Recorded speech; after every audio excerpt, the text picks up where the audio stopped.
Hi there everybody, it's Jo here and I hope that you're safe and well wherever you may be watching this. In this week's video, I've gone back with a back to school approach. We are all finding our feet with getting back into a school routine, a morning routine, homework, and I just think it's important that we focus on and keeping our head in the game.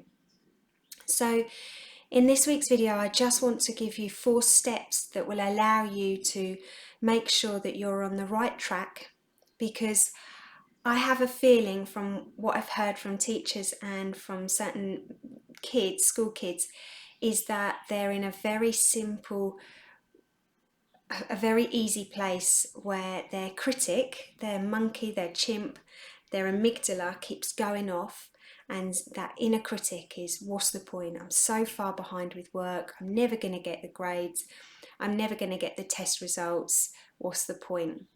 So this video is just making sure that you realise that you are on track, that actually we are, each and every single school kid, you are all in the same position. You are all in the same position, whether you're in year 7 and you're feeling overwhelmed with your work, whether you're now in year 11 and you're thinking about your GCSEs, wherever you are, year 13, it's just making you realise that we're in this together. And also, even though that this is a new normal, which is going to take us several weeks to get used to, okay? And even then, a majority of schools have a week A and a week B, or a week 1 or a week 2 timetable. So even then, that's going to take us several weeks to get used to that as well.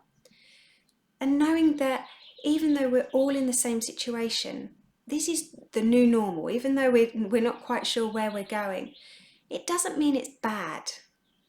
Okay, so let's just try and figure out that if you're one of those people that are feeling overwhelmed, thinking, what's the point? I'm too far behind.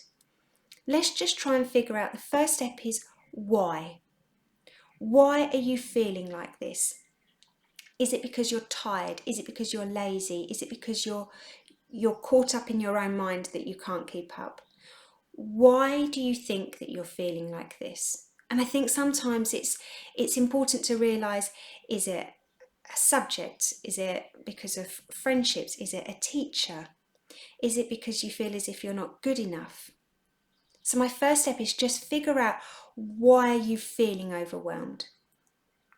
My second point is where. If you was to look at the different subjects that you're studying, different areas in your life, where are you struggling? Where are you feeling overwhelmed? Where do you feel as if what's the point with that particular part?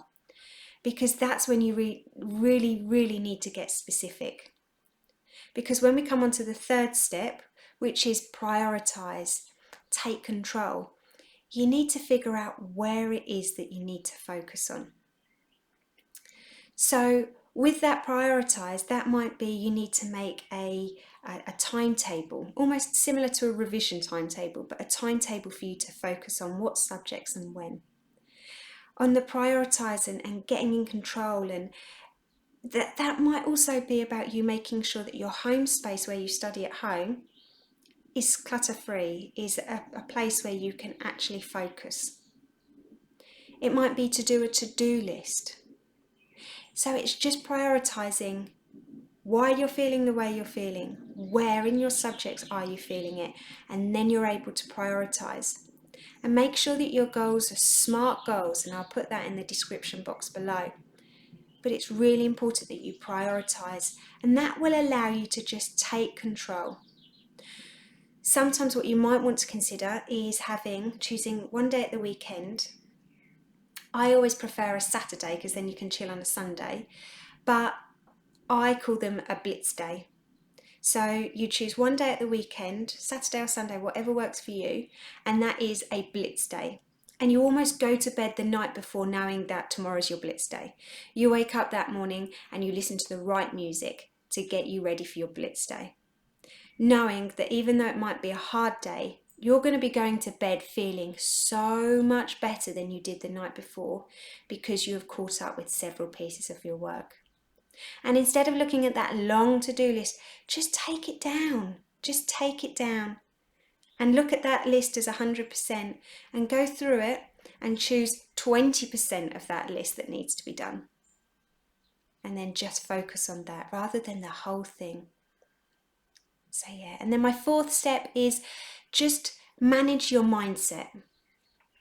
This, with that amygdala and that cheeky chimp part of your brain, that amygdala is going to be telling you, you're too far behind. What's the point? You might as well give up. You're no good.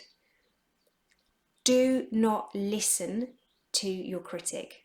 You need to tap into your inner cheerleader, your inner coach.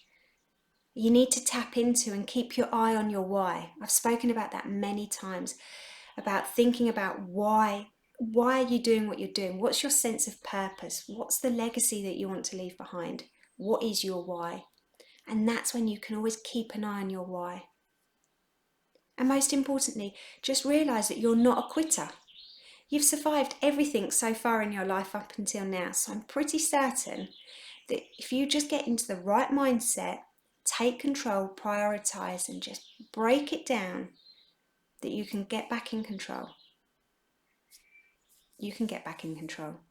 The biggest thing is stop waiting for somebody else to tell you to do it. Stop waiting for a teacher to tell you you're too far behind. Why haven't you done this? If you know it, do something about it. And then learn from this whole experience this September to make sure that you prevent yourself from doing it again later on in the year. Look after yourselves, guys, and I look forward to doing a video next week. See you later. Bye.